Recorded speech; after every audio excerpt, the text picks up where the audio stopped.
Maligayang pagbabalik sa Crime Coach of Animations.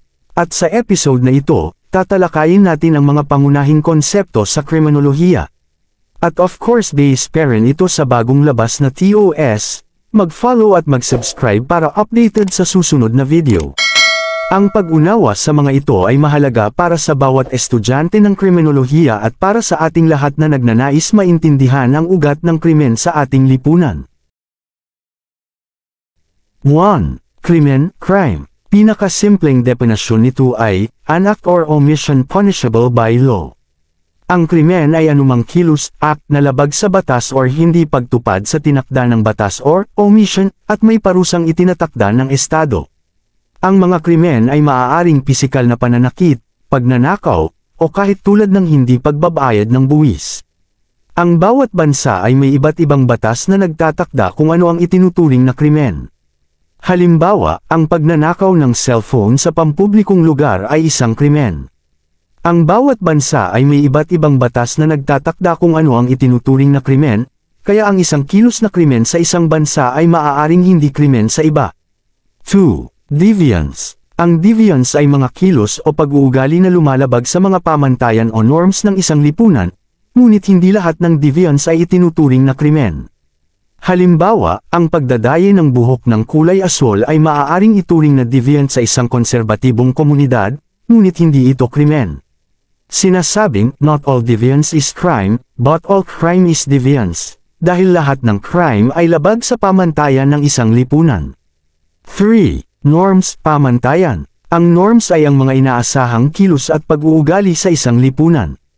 Ito ang mga di nakasulat na batas na sinusunod ng mga tao upang magkaroon ng kaayusan at pagkakaisa.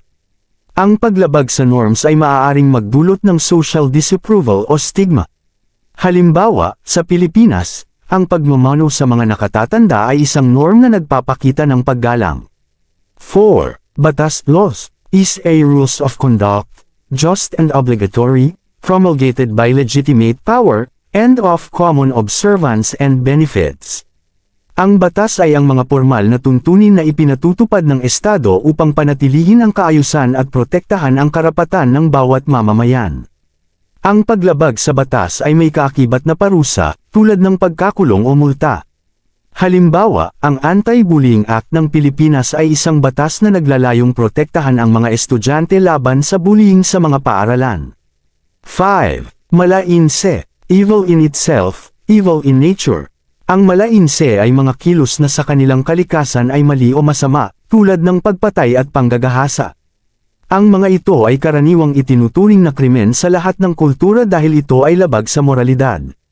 Halimbawa, ang pagpatay ay itinuturing na malainse dahil ito ay mali sa anumang kultura at panahon. 6. Mala pro habita. Crime by statute. Ang mala pro habita ay mga kilos na itinuturing na krimen dahil ito ay ipinagbabawal ng batas, kahit na ito ay hindi inherently wrong. Halimbawa, ang paglabag sa traffic rules o ang hindi pagbabayad ng buwis. Isa pang halimbawa, ang paglabag sa curfew na ipinatutupad sa panahon ng pandemya ay mala pro habita dahil ito ay krimen lamang dahil sa kautusan ng gobyerno. Kaibahan ng consensus, conflict at interactionist model. Consensus model. Ang consensus model ay isang teorya na nagsasabing ang batas ay nagre-refleksyon ng mga pangkalahatang paniniwala at values ng lipunan. Ang mga batas ay ginawa dahil ang karamihan sa mga tao ay nagkakasundo na ang mga partikular na kilos ay dapat ituring na krimen. Halimbawa, ang batas laban sa pagnanakaw ay sinasang-ayunan ng karamihan dahil ito ay labag sa moralidad at nakakasama sa biktima. Conflict model. Ang conflict model ay nagsasabing ang batas ay resulta ng tunggalian ng kapangyarihan sa pagitan ng iba't ibang grupo sa lipunan. Ayon sa modelong ito, ang batas ay pinipilit ng mga makapangyarihang grupo upang protektahan ang kanilang interes. Halimbawa, ang mga batas tungkol sa labor unions ay maaaring makitang pabor sa mga may-ari ng kumpanya kaysa sa mga manggagawa, ayon sa conflict model.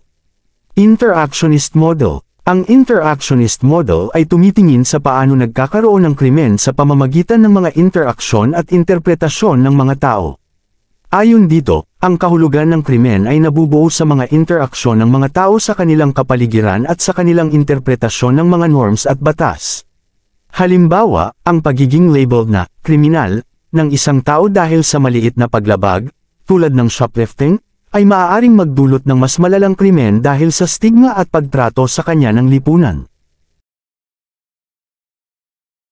Maraming salamat sa pakikinig. Kung nakatulong sa iyo ang channel na ito ay huwag kalimutang mag-like at subscribe para sa iba pang mga upload. Hanggang sa muli.